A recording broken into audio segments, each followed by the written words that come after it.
আসছে ঈদকে সামনে রেখে ঢাকা বরিশাল চাঁদপুর সহ সব নৌ রুটে চলাচলকারী লঞ্চের ফিটনেস সনদ সাথে রাখার নির্দেশ দিয়েছেন নৌ পরিবহন উপদেষ্টা অবসরপ্রাপ্ত brigadier general doctor M Shakhawat Hossain. আগামী কয়েকদিনের মধ্যেই এই নিয়ে অভিযান শুরু হবে বলেও জানান তিনি। সকালে সচিবালয়ে ঈদের নৌ রুটে চলাচল নিয়ে নৌযান মালিক ও আইন শৃঙ্খলা বাহিনীর সাথে প্রস্তুতিমূলক সভায় এই নির্দেশ দেন তিনি। ঈদ যাত্রায় কোনো লঞ্চ সিরিয়াল ব্রেক করলে লাইসেন্স স্থগিত করা হবে বলেও জানান তিনি। দুর্ঘটনা এড়াতে ধারণ ক্ষমতার অতিরিক্ত যাত্রী বহন না করারও নির্দেশ দেন উপদেষ্টা। পাশাপাশি যাত্রী সেবা নিশ্চিতে আনসারদের ব্যবহার ভালো করারও পরামর্শ দেন।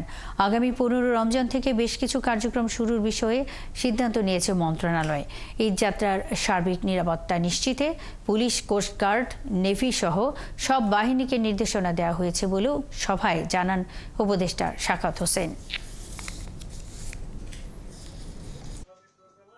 0 পয়েন্ট থেকে সদরঘাট এই রাস্তা উন্মুক্ত রাখতে হবে। যত্রতত্র বাস, 3টা বাস একসাথে দাঁড়িয়ে বন্ধ করতে পারবে না। বাস মালিক যারা সমিতি আছেন, বাস মালিক, আমি অনুরোধ করব যাতে এটা আপনারা মেনে চলেন, অন্তত এই জায়গাটাকে খালি রাখবেন। নাম্বার 2 হচ্ছে কোনো সিরিয়াল ব্রেক করা যাবে না।